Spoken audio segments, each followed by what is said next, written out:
Recently, I found myself reading about an anxiety disorder called imposter syndrome. Now, I've heard the term before. Most of us have, but for some reason, this time it felt different. Maybe because I started wondering if I've experienced it myself. Imposter syndrome is that feeling that somehow you fooled everybody. You got the job, but you think I have no clue what I'm doing. Eventually, they are going to figure me out. I don't deserve to be here. It isn't just when you have a new job. It can happen when you start college. You are there on a scholarship and you are afraid you are not good enough. That you only got the scholarship because your high school was so easy. You got promoted, start a business, launch a YouTube channel, step into leadership, and instead of feeling excited, you feel exposed. Like at any moment, someone is going to tap you on the shoulder and say, yeah, we are going to need that position back. That icy grip that freezes you just before you take the leap. That agonizing loop of what if I fail? It's not just a feeling, it's a thief. It sees your potential, your joy, your very future. And the crazy thing is, even highly successful people deal with it. Not because they are unqualified, but because self-doubt doesn't care about the facts. Self-doubt can look directly at evidence and still say, yeah, but what if you are not enough? And if you've ever heard that voice before, you are not alone. Most people have. According to the International Journal of Behavioral Science, 70 to 80% of people have had this stiff from them at some point in their lives. And it bothers me so much because most of the advice I could find out there for overcoming self-doubt feels incomplete. People tell you just be positive, believe in yourself, remember your accomplishments. And don't get me wrong, there's value in all of that. But those solutions always felt a little like spraying air freshener in a room with a gas leak. It smells better for a while, but the real problem is still there. So instead of asking how do we manage self-doubt, I started asking a different question. Where does it come from in the first place? And that's what led me to a man standing in front of a burning bush thousands of years ago. A man who was experiencing self-doubt long before psychologists give it a name. His name was Moses. Now, when people hear the name Moses, they think of confidence, leadership, miracles, the Red Sea. But that is not where the story starts. The story starts with a man who has spent 40 years hiding. 40 years earlier, Moses had tried to help his people and failed spectacularly. He killed an Egyptian. He tries to take matters into his own hands and it blows up in his face. Now Pharaoh wanted him dead, so he ran. And for the next 4 decades, the man who once lived in the palace became a shepherd in the wilderness. Then one ordinary day, while attending to the sheep, something strange happened. A bush on fire. But it is not burning up. And from that bush, God speaks. Now, pay attention to what happens next. God says, I have seen their suffering. I have heard their cries. I know what they are going through. I am going to deliver them. And Moses is probably thinking, finally, about time. Let's go, God. Everything sounds great until God says one more thing. I am sending you. Wait, what? And just like that, everything changes. All this time, Moses is getting pumped about how God is going to work, only to have everything come crashing down. Why?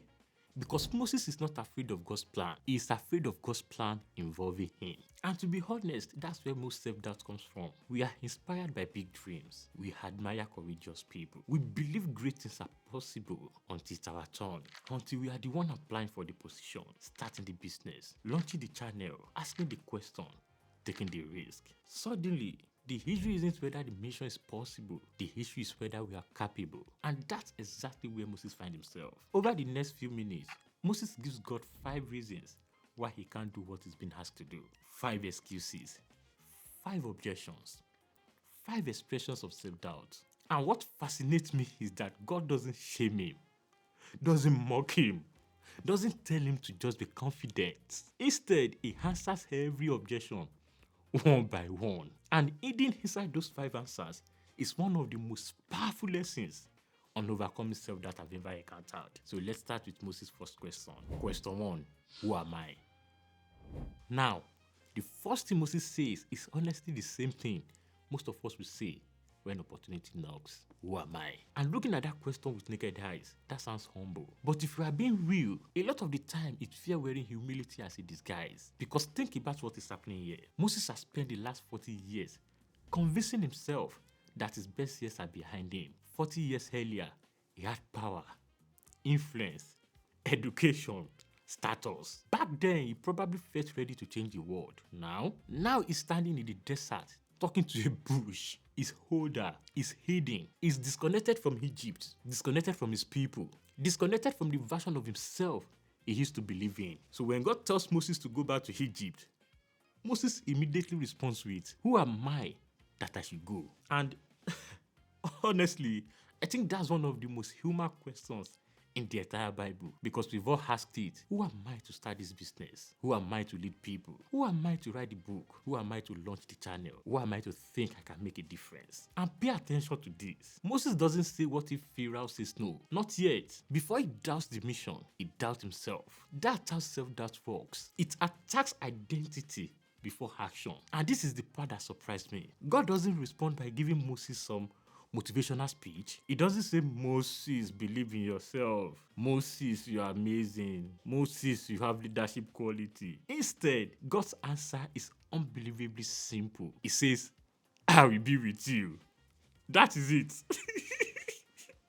And I think that is important, because the answer to self-doubt was never supposed to be extreme self-confidence. A lot of us think confidence means reaching a point where you no longer feel fear. But that's not really how life works. Most people don't magically become fearless before doing difficult things. They move forward while still feeling uncertain. And slowly, through the process, they discover they were capable all along. That is what happens with Moses. God even tells him that the proof will come later. Not immediately, not before the mission, after it. In other words, Moses won't fully understand that God was with him until he looks back on the journey. And honestly, that part shocked me, because I think one of the most frustrating things about life is that clarity usually arrives after obedience, after the risk, after the uncomfortable conversation, after starting, after falling a few times, after taking the leap. And we as a human, we want to be sure before we take action. But life usually works in reverse. The confidence comes after you move, not before. And when Moses eventually looks back, after Pharaoh, after the Red Sea, after all the chaos and miracles and setbacks, he realizes something. The real story was never about who Moses was. It was about who was with him the entire time. And I think that's one of the biggest lies self-doubt tells us. It convinces us that everything depends entirely on us. Our strength, our talent, our intelligence, our perfection. But most people who end up doing meaningful things aren't the people who felt the most qualified. They are the people who moved forward despite feeling unqualified. And that's why Moses' first excuse falls apart. Because the question was never who am I? The better question was, who is with me? And once Moses realizes that, he moves to objection number 2. Question 2. Who are you? Now, after Moses asks who am I, he immediately follows it with another question. And to be honest, I think this second question is even deeper. He basically asks God, okay, but who are you? Tani Baba ati Ini ni Alaru. Moses. And that question makes a lot of sense when you think about it. Because Moses isn't just nervous about himself, he's nervous about the entire nation. Remember, Israel has been in Egypt for 400 years. 4 centuries. That is longer than most countries have even existed. And during that time, the Egyptians had gods for everything. A god for the Nile, a god for fertility, a god for the crops, a god for the sun. Their entire culture was built around these gods. So Moses is essentially asking, when I go back there, who exactly am I supposed to say sent me? And beneath that question is something deeply human. Because whenever we are about to take a huge risk in life, we all want reassurance about the things we are trusting. Think about it. Before people board a plane, they want to trust the pilot. Before investing their money, they want to trust the system. Before following a leader, they want to trust their character. And before stepping into uncertainty, people want to know, is the thing guiding me actually strong enough to carry me? And I think that's really Moses' question. Not just who are you, but can you actually handle what is ahead of me? And God's answer is fascinating. He says, I am who I am. Now, I'll be honest with you. The first time I heard that, I thought, okay, that sounds powerful, but also kind of mysterious. Like, what does that even mean? But the more I sat with it, the more I realized something. God doesn't describe himself the way people usually do. He doesn't say I am the God of one specific thing. He says I am. Period. No limitations, no categories, no boundaries. And over the next several chapters, it proves exactly what that means. Egypt worship the Nile.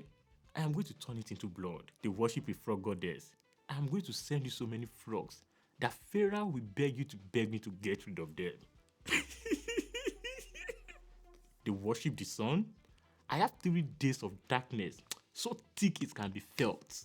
One by one, the things Egypt trusted most started collapsing. And I think the deeper point here isn't just about ancient Egypt. It's about the first things people still trust today. Because modern gods look different. Sometimes the god is money. Sometimes it's status, validation, talent, followers, relationships, control. And self-doubt gets stronger whenever the thing we are standing on is unstable. That's why people completely fall apart when they lose a job, or fail publicly, or get rejected, or lose approval. Because if your identity is built entirely on fragile things, fear becomes unavoidable. But the phrase "I am" points to something completely different, something unshakable, something not depending on trends, opinions, platforms, or circumstances. And honestly, I think that's the part why self-doubt drains so many people. Because deep down inside of us, we are trying to carry the weight of our entire existence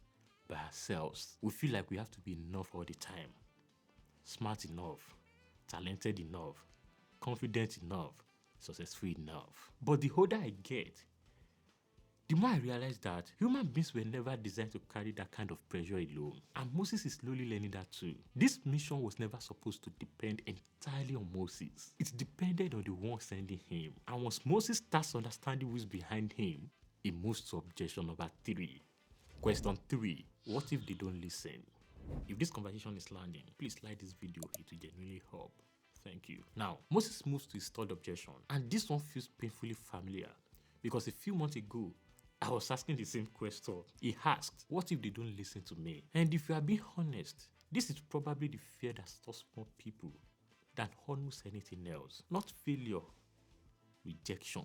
Because failure is hard, but feeling dismissed, ignored, laughed at, that stings. Think about it.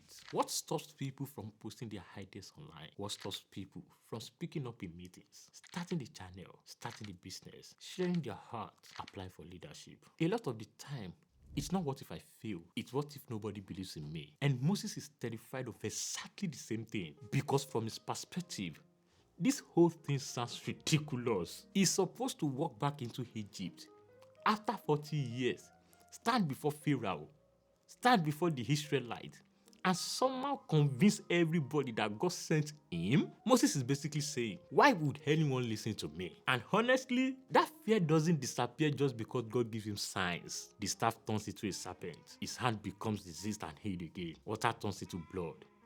Powerful signs. But even after all of that, things still don't go smoothly. And this part of the story shocked me, because initially the Israelites actually believe him. For a moment, everything looks hopeful. The people are emotional, they are worshiping, they are thinking, finally we are getting out of here. Then Moses confronts Pharaoh and everything gets worse. Pharaoh increases the workload, the suffering intensifies, the pressure grows, and suddenly the same people who believed in Moses start turning on him, basically saying, look what you've done to us. And you can almost feel Moses collapsing from the inside, because this is the nightmare scenario self-doubt always imagines. You finally take the risk, you finally obey, you finally step forward, and instead of things improving, everything gets harder. And I think this is where a lot of people quietly give up on their dreams. Not because they lacked passion, not because they lacked talent, but because they mistook resistance for failure. That is important, because we live in a culture that constantly tells people,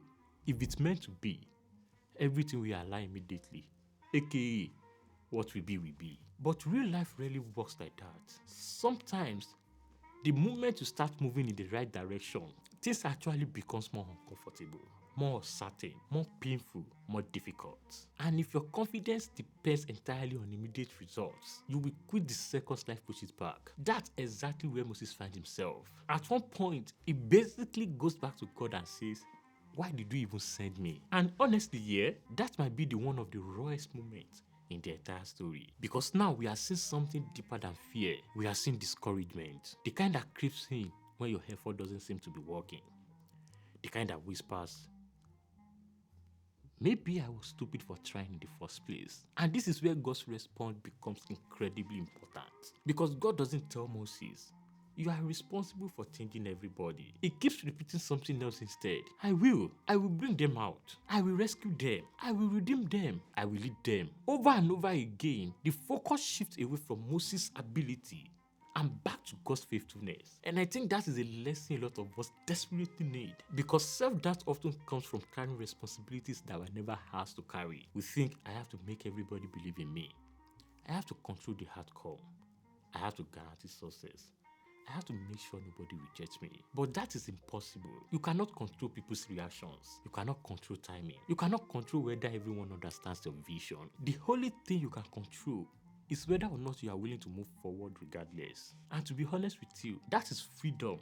That is liberty. Because it means your responsibility is effort, not omnipotence. Moses thought the mission depended entirely on him, but the story keeps reminding him, no, Moses, you are not carrying this alone. And once Moses wrestles with the fear of rejection, it moves to objection number 4. Question 4. What if I can't talk? By this point in the story, Moses is running out of objections. He has questioned himself, questioned God, questioned the people. Now he finally says what I think he wanted to say from the very beginning. What if I simply don't have what this requires? Specifically, Moses says, I am not a good speaker. And honestly, yeah, I think this is the moment where self-doubt becomes painfully personal, because it's one thing to fear rejection, it's another thing to become completely fixated on your weaknesses. And that's exactly what Moses is doing. He's staring at himself and thinking, I don't communicate well enough. I am not impressive enough. I am not gifted enough. I am not built for this. And if we are being honest, most of us know exactly what that feels like. I will use myself as an example. One thing a lot of you have probably noticed is that my pronunciation isn't always the cleanest, especially with certain words. And for a long time, I hated hearing myself on camera. Seriously. There were moments I genuinely thought, maybe this content thing is not for me. Maybe I don't sound polished enough. Maybe people won't take me seriously. And at one point, I even caught myself trying to fake my accent a little, just to sound more acceptable, which is honestly a weird feeling when you start feeling like your natural voice isn't enough.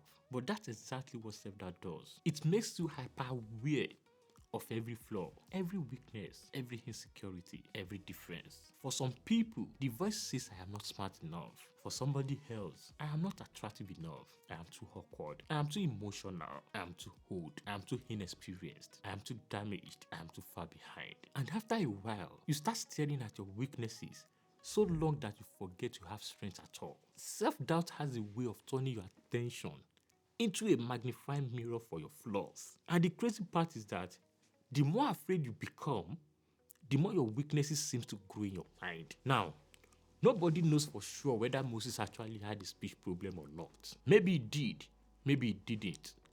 Personally, I don't even think that is the most important part of the story, because whether the weakness was real or exaggerated, the fear felt real for Moses. And that's what matters. What fascinates me is God's response, because once again, God doesn't respond the way we expect. He doesn't say, no, Moses, you are actually an amazing speaker. He doesn't flatter him. Instead, he asks, who made your mouth? And honestly, there's almost a little humor in that response. Like God is saying, Moses, do you really think I accidentally called the wrong person? And that shocked me when I thought about it, because so many of us assume our weaknesses automatically disqualify us from meaningful things. But what if the presence of weakness doesn't cancel purpose? What if imperfection it's not proof that you shouldn't move forward? What if the point was never to become flawless first? Because if you wait until you feel perfectly capable before doing difficult things, you will wait forever. The truth is, most people step into their calling feeling underprepared. Most people start shaking, nervous, uncertain, and honestly, sometimes the thing you think disqualifies you becomes the very thing that keeps you humble, compassionate, dependent, grounded, and human. Some of the best leaders knows insecurity. Some of the best communicators won't struggle to speak. Some of the most impactful people carry visible weaknesses. And I think that is important because modern culture constantly tells us to hide our flaws, create perfection, pretend you have it all together. But the real human beings can sense authenticity. Perfection impresses people briefly. Vulnerability connects with them deeply. And I think Moses is slowly learning something that takes many of us years to understand. Being aware of your weakness is not the same thing as being incapable. Those are two completely different things. And once again, God's focus keeps shifting Moses away from himself. Not trust your perfection, but trust that you won't be alone. And to be honest, that may be one of the biggest changes in overcoming self-doubt. Because confidence isn't always believing I am enough by myself. Sometimes here, confidence is simply believing I can still move forward despite my limitations. And once Moses runs out of argument, he finally says what he's probably been feeling this entire time. Objection number 5. Question 5. Can't you just send somebody else? By the time we reach Moses' 5th objection, the conversation changes. At first, Moses sounded thoughtful, careful, logical. But now the excuses are running out. And for the first time, Moses stops hiding behind questions and finally says what he's really feeling. Please, send somebody else. And to be honest here, I think this is the most relatable moment in the entire story. Because beneath a lot of self-doubt, beneath the overthinking, beneath the insecurity, sometimes the deeper truth is simply fear. Not I need more information, not I need another sign, not I need better timing. Sometimes we already know what we should do. We just don't want to face what comes with doing it. The risk, the discomfort, the possibility of failure, the responsibility. And I think we've all had moments like this. Moments where we quietly hope the opportunity will pass us by. Where we secretly wish somebody else will take the pressure. Somebody smarter, more talented, more prepared, more confident. Somebody else. And this is the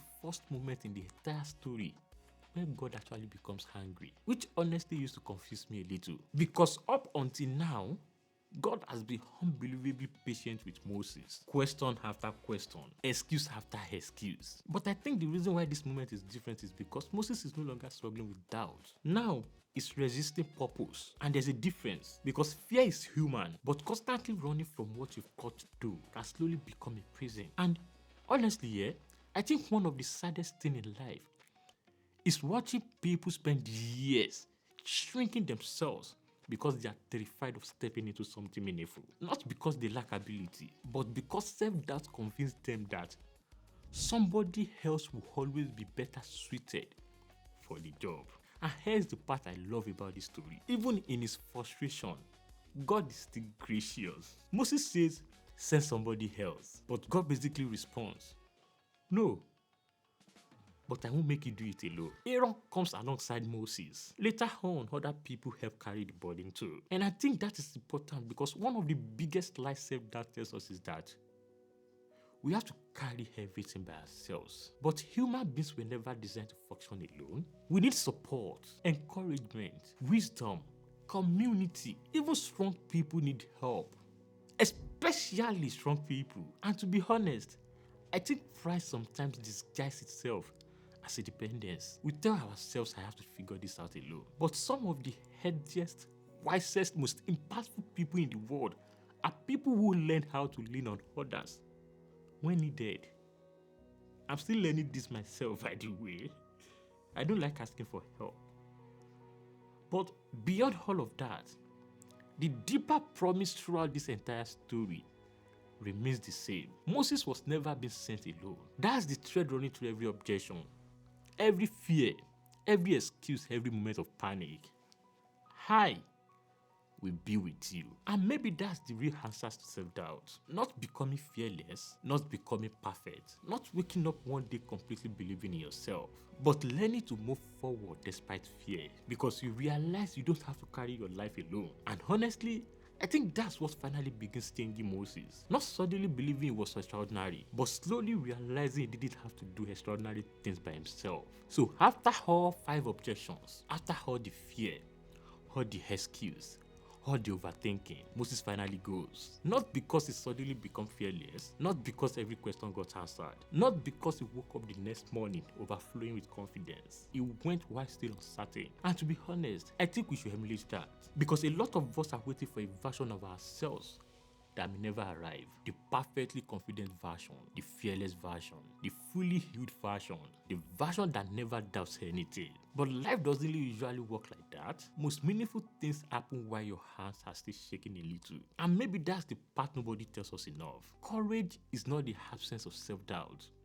It's movement despite self-doubt. And if there's one thing I hope you take away from this video, is this: self-doubt is a terrible narrator. It speaks with confidence even when it's lying. It tells you you are behind, unqualified, unworthy, too damaged, too ordinary. But if Moses' story teaches us anything, is that human beings are incredibly bad at measuring their own potential. Moses saw a fugitive shepherd, Ishmael saw a deliverer. And somewhere between those two versions was a man learning, step by step, to stop letting fear make every decision for him. And maybe that's where your change begins too. Not with becoming a completely different person overnight, but with taking one honest step forward. One application, one conversation, one video upload, one act of obedience, one risk, one attempt, even while afraid. Because the truth is, your life can change by decisions you almost didn't make. And maybe the greatest tragedy isn't failure. Maybe it's spending your entire life